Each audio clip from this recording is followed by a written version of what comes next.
When I was invited to be part of this festival, I was overwhelmed, to be honest, because life as we know it seemed to have stopped for us artists during this very difficult time of the pandemic. It was difficult for me to comprehend how I could make sense of where I stood at this point in time, or what my place was as an artist within my community here in Shillong in Meghalaya. In view of the present reality, I have been victim to helplessness, depression, fear, and anxiety. And these emotions have somewhat left me feeling rootless, especially at this point in time. But reading about the life and works of the late PM Taj is inspiring. It's inspiring to see how he responded to his reality through his writings. I come from Shillong, the capital of Meghalaya, one of the states in the northeast part of the country. It shares its borders with Bangladesh and Assam. We hold the record for the highest rainfall in the world. And the rain has lessened over the years, but it still remains so much a part of our lives, especially now at this time during the monsoons. Now, I do not know how much of a background I should give you about where I come from, but I'm sure most of the information will be easily available online with so many perspectives to choose from, to analyze and dissect, culturally, geographically, and politically. I would instead like to begin with a poem by Esther Syiem, a Khasi poet and also my mother. To the rest of India from another Indian, we have no Rama, no Sita, no Arjuna. Ours are differently named. No wars were fought on grounds in Kurukshetra and Lanka. Ours were in camouflage, up the stony tracks of the antelope, down impossible ravines and through impassable jungles. We've no temples, none to be purified, with litanies and incense to leaven crimes of the night. No one river too sacred to purify impurities. None of our gods bear god names like yours. But if you should twist your tongues around ours, as we learned to twist ours around yours, you'll get a taste of webbed legends. Earth gods and sky deities, nymphs and elfin dwarfs, that winnow souls and scale bamboo leaves, rinsed intestines in running streams. Icons that died for a love, that endorsed a freedom uninhibited as our wild mountain herbs. Lom Shillong and Sajar Nangli, and how we swallowed our written script. Stones that eat and rivers that fly, talking tigers and tiger men. An itchy monster itching to be scratched, a rebellious stag bounding for freedom, and the inconsolable dirge of a mother. Is Nam still alive, and the tiger and the toad? Are our sibling mountain gods still at war with each other? And our translucent caves, let me tell you, that rig our underground worlds, stitch in the ancestor who sanctified the speaking tongue. Would you then even care to enter, tongue-twistingly, into the spoils of our speaking wealth?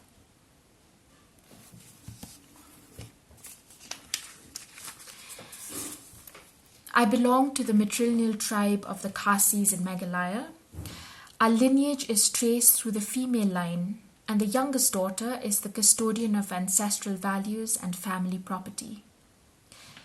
We are an oral community, and it was only when the Welsh Calvinistic Methodist missionaries came to the Khasi Hills in 1841 that a written script was introduced to us by Thomas Jones, the first Welsh missionary who is also considered as the father of the Khasi alphabet. As an artist who was convent educated and expresses herself more frequently in English, both in writing and in speech, I look towards theatre as a means to find a voice that is perhaps more real to myself or more honest in helping me decipher and understand my identity. I have therefore chosen to reinterpret the oral through performance, drawing my inspiration from the Khasi folk tales, myths, and legends. Before I elaborate more about my work and position as a contemporary artist who has chosen to return home, I would perhaps give you a brief about theatre in Meghalaya in the past. This is not an academic paper, and I identify as an artist firstly, so my area of research has been more practical and experiential rather than too theoretical. The book Khasi Drama, Its Origin and Development from the Beginning to 1950, written by Bevan Lionel Swear and published in 2005, provides glimpses of how the development took place and what was the background against which Khasi theatre was active. The book in the later chapters focuses on plays written and published by Khasi Panar playwrights and even analyzes some of the existing texts that are not performed anymore. It is interesting to note the themes and influences that gave birth to a theatrical movement within the state. If we were to break down the distinction towards the later years, Swear provides an understanding of Khasi theatre developed by the Sankhasi, a social and cultural organization formed in 1899 to counter the growing conversion and influences of Christianity within the community, as well as plays written and performed by playwrights identifying as Christians or presbyters in the church. This in itself lends an interesting study of what would have constituted Khasi modern drama, which came into being after the introduction of the written script from 1842 onwards. Interestingly, Swear begins with an attempt to trace the concept of drama and performance to the folk elements, and to me, a contemporary artist specialized in physical theatre, I'm curious at how this is played out through rituals and ceremonies that elucidate human-to-human relationship, human to the spirit of the folk, human to nature and environment, and to life and death. The performance of these rituals and the spaces where they are performed, be it around the hearth, on Kimaubana or the memorial stones or monoliths that dot our landscape, or in the game of archery, a traditional sport where a verbal debate is initiated between the opposing teams, suggesting a dynamic theatrical exchange, thus laying out a dramatic scene before the actual game, provide an insight into the dramatic spaces that exist outside the realm of a proscenium arch or a borrowed concept of a stage or performance arena. I think it is within this context of tracing, understanding, and analyzing the different folk elements of my culture that informs my evolution as a contemporary artist. At this point, I would like to reintroduce the importance of the oral or orality and how it manifests itself as a distinguishing factor in our community and why I have chosen to adapt it into my performances. Perhaps it is my attempt to counter a colonial footprint through a written script that was given to us by the missionaries, or perhaps the oral to me is a space that is flexible, moldable, and adaptable, that will constantly evolve and not remain static. That memory recorded within the oral is different and perhaps freer as compared to written documentation. Within our culture, we believe that the spoken word is sacred and binding, and therefore any misuse of it is unacceptable. And it is within this bar that I find the space for dramatic reinterpretation. Looking back at my journey as an artist returning home, or who has chosen to return home, I've often wondered what it was that drove me to rediscover my place here, back home as an artist. With my training from the NSD and then my stint in Copenhagen at a school of physical theatre, I knew that I carried with me a baggage of skills and training so far removed from home. I had imbibed traditions and cultures that were foreign to me, and they now formed a part of my contemporary identity. I will just give you a glimpse of what my journey has been as a writer, a performer, and director, grappling with finding a voice within my home space. Our team consists of a musician, a psychologist turned folklorist, who also functions as a light designer, a journalist and a graphic designer, and a media student who has joined the team recently, and myself taken on the role as a performer and writer. The following are excerpts from 2 unpublished pieces that, due to the pandemic, have been delayed in publishing. I started to look at the stories and narratives that exist within my memory and how they could be transformed into performative texts that resonated within a contemporary understanding. I am also aware that being a female performer, I would be subject to speculation, perhaps about why I chose this profession, or even a curiosity about where the journey would take me. Tiew.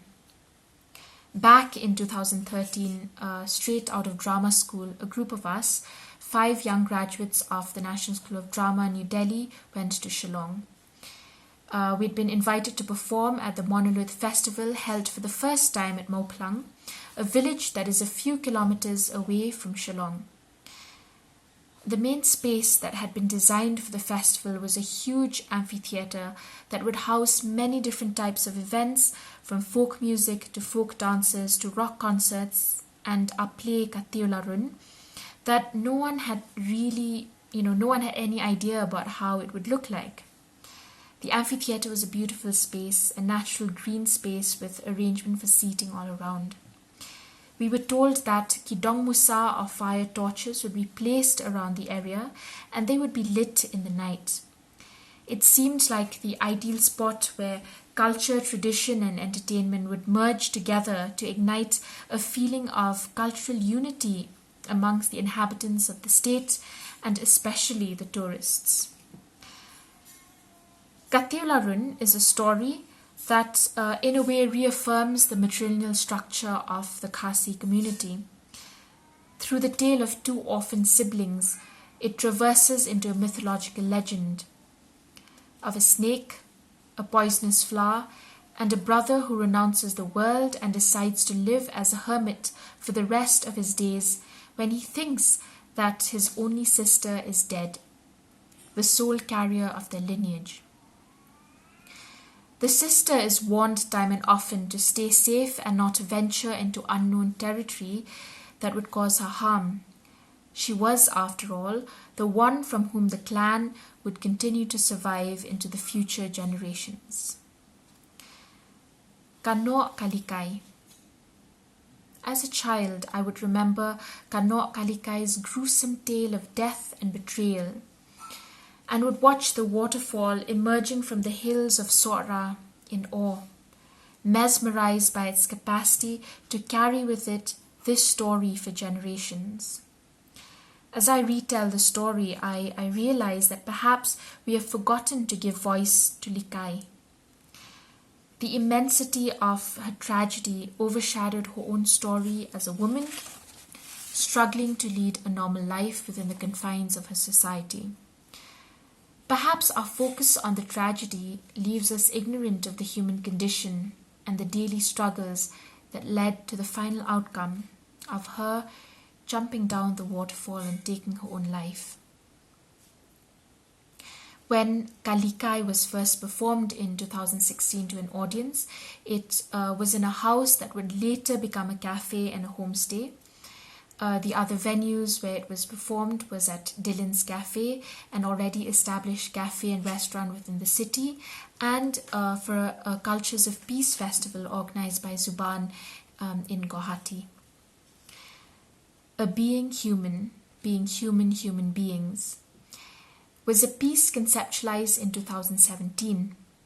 It was first performed at the International Seminar on Narratives of Violence and Terror in South Asia, organized by the Department of English, Northeastern Hill University, Shillong in 2017.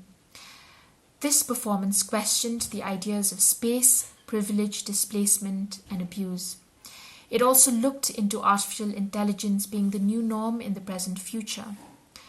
Sophia, the humanoid robot, was recreated and enacted, and questions and claims on citizenship were addressed through the performance.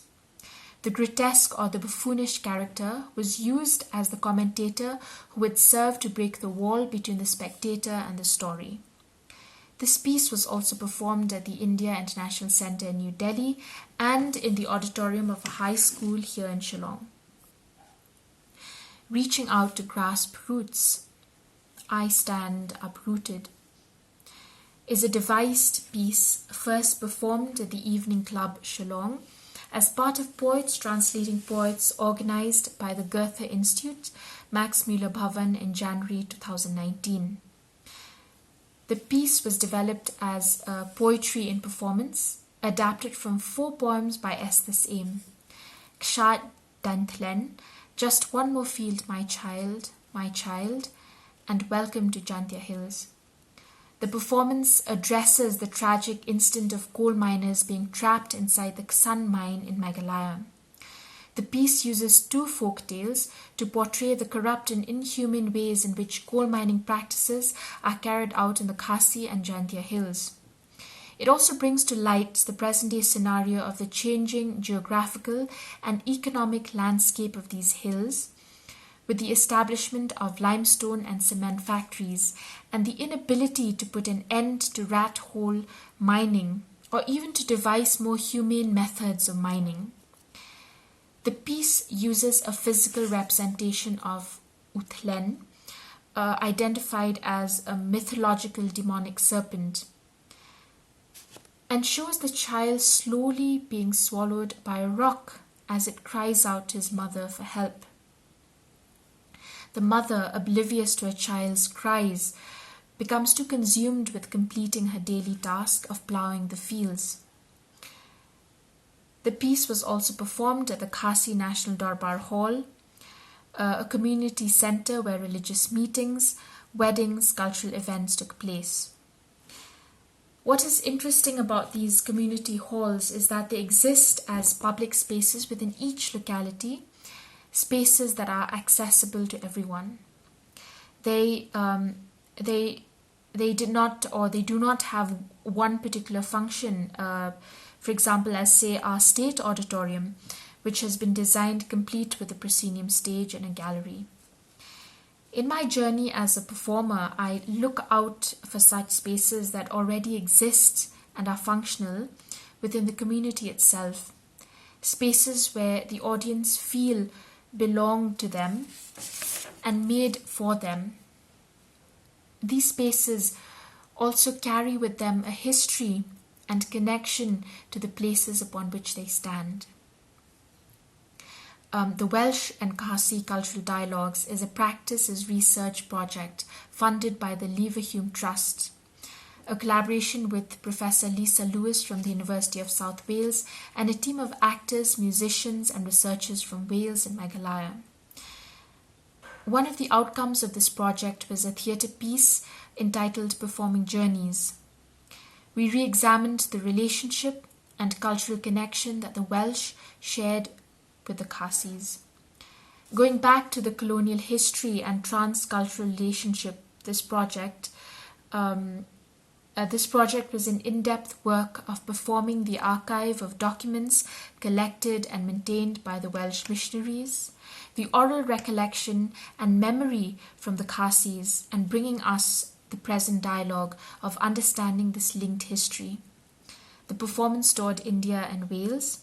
We performed in chapels in Wales, open spaces in Sora, where the Welsh missionaries had first established their headquarters, museums in Kolkata and in Wales, in various institutions and community spaces. The final performance took place in 2020, just before the pandemic hit us. Since then, a lot of our team's work has gone online, where we are trying to navigate the digital platform. We do miss the open stage, and we hope that perhaps we will once again relocate to live performances. And I can only imagine the changes that will now come into place. I would like to thank the festival and the organizers for hosting this event and for letting me be a part to share in this platform and to, as I navigate, my journey into the contemporary scene, the contemporary theatre scene of Meghalaya.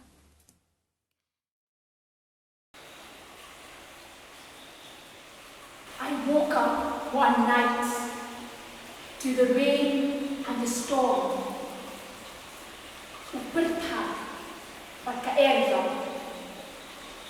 I sat up, closed my eyes, and there I saw the great duel unfold again.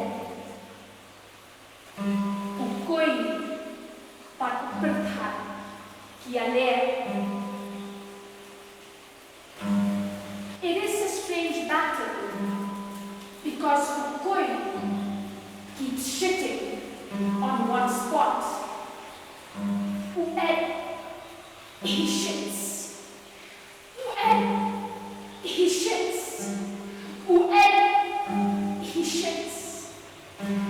Hoping to make a ladder tall enough to reach the skies, while the thunder flashes his sword, laughing at the fool below.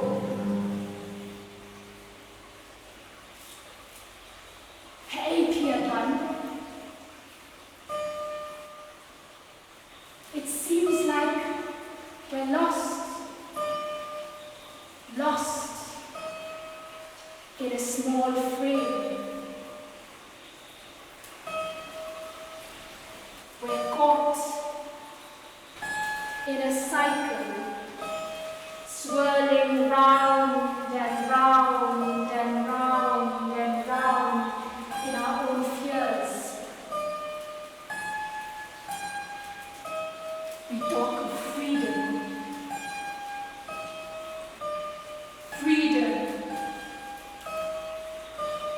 in the form of a car pass.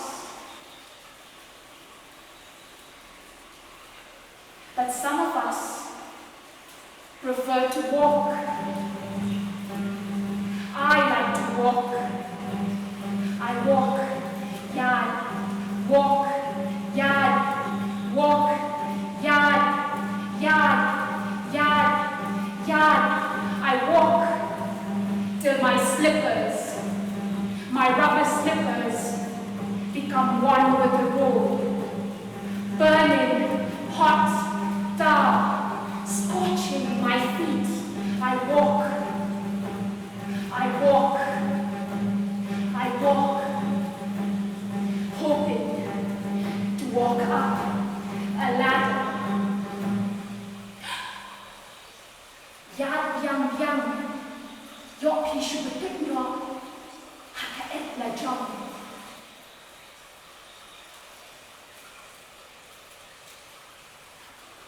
Ulimwan, ulimbian. Where is the naked rooster to speak on behalf of us? What is this sacrifice to be performed, to be performed, to be performed, for this plague to end, to end, to end? Why? Why the uta ulimwan ulimbian? Chaka Kremayu ulet pekre. Draw him out and give him feathers. Let him seduce the sun. Pull out her light once again. Pull out her light.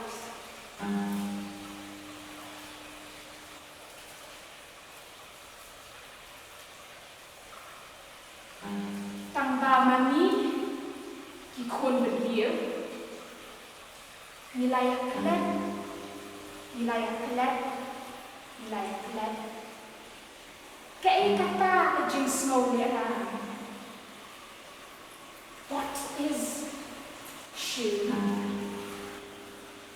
I kumba